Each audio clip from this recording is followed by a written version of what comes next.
Pour ne rien manquer, abonnez-vous maintenant. Sud Radio André Berkoff. Ça balance pas mal. Berkoff dans tous ses états, ça balance pas mal sur Sud Radio. Que sortira-t-il de tout cela? Il y a quelque chose de pourri dans le royaume de Danemark. Que la volonté de Dieu soit faite. Allons, suivons-nous. Hamlet de l'immortel William Shakespeare. Il y a quelque chose de pourri dans le royaume du Danemark. Eh ben, en vérité, il y a quelque chose de tout à fait passionnant aujourd'hui dans le royaume du Danemark. Et vous allez écouter cela, c'est très intéressant. C'est un journaliste de l'émission Quotidien qui est allé interviewer le ministre socialiste de l'immigration danois. Vous savez que le Danois a décidé une politique assez rigoureuse, c'est le moins que l'on puisse dire, par rapport et à l'aune de la politique migratoire. C'est-à-dire qu'ils ont pris des mesures très précises, non pas contre les immigrants, mais pour contrôler, pour gérer, pour réguler quelque chose qui devenait chez eux absolument incontrôlable.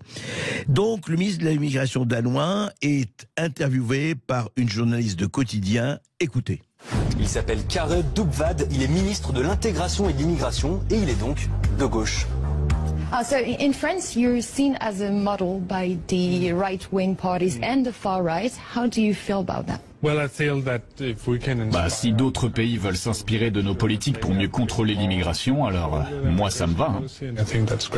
You think you're left-wing? Ah oui, bien sûr, à 200%. Vous savez, si on veut être de gauche, il faut avoir une politique stricte sur l'immigration, parce que ce sont toujours les classes populaires qui payent le prix de l'immigration, qui payent le fardeau de l'intégration des immigrés, jamais les riches ou les bourgeois. Donc si on comprend pas ça, les classes populaires vont arrêter de voter pour nous. Et voilà, en quelques mots, tout le narratif de la gauche officielle et de l'extrême gauche s'effondre avec un bruit doux. Et oui, parce que la journaliste est allée en lui disant « Oui, alors et vous savez que la droite et l'extrême droite en France regardent le Danemark comme un modèle.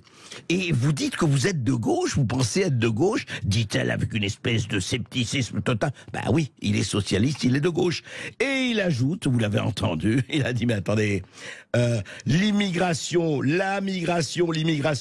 qui elle touche du point de vue des salaires de tout, c'est le peuple. Évidemment, les riches et les bons bourgeois, bien nantis, ils sont pas touchés, ça va, ils peuvent se permettre justement de dire, allez, les autres, comment ça se passe? Et je rappelle, c'est extraordinaire quand même, parce que tout le monde l'a oublié, il y a plus de 40 ans, en 1980, Georges Marchais, le premier secrétaire du Parti communiste français, disait, il faut arrêter, à l'époque déjà, il y a plus de 40 ans, et c'était pas du tout les mêmes chiffres qu'aujourd'hui, il faut arrêter l'immigration clandestine et l'immigration officielle, parce que qui est visé, ce sont les travailleurs qui voient leur salaire baisser. Comme l'avait dit Karl Marx, au 19e siècle, aux travailleurs polonais, il avait fait une adresse aux travailleurs polonais, en disant, ne venez pas en Angleterre, les bons capitalistes anglais vous demandent de venir pour casser les prix. C'est toujours la même histoire, mais cette brave gauche, cocu, battue, contente et de bonne conscience, continue à dire, mais non, mais tout va bien, allez, accueillons,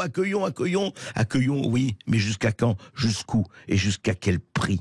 Il est là le problème. Quand je dis le prix, c'est pas seulement le prix économique, c'est le prix en matière de tout. Donc voilà, eh bien, le ministre socialiste du Danemark met à plat, met en pièces, facile, tranquille. Il dit, écoutez, si vous ne vous occupez pas effectivement de votre peuple, eh ben, votre peuple arrêtera de voter pour vous. Et il n'y a qu'à regarder les chiffres, Le Parti communiste, il y a 40 ans, le Parti communiste aujourd'hui. Le Parti socialiste, il y a encore 20 ans, le Parti socialiste aujourd'hui, etc., etc., etc. Il y a quand même un problème. Eh bien, il y a quelque chose de très clair au royaume du Danemark.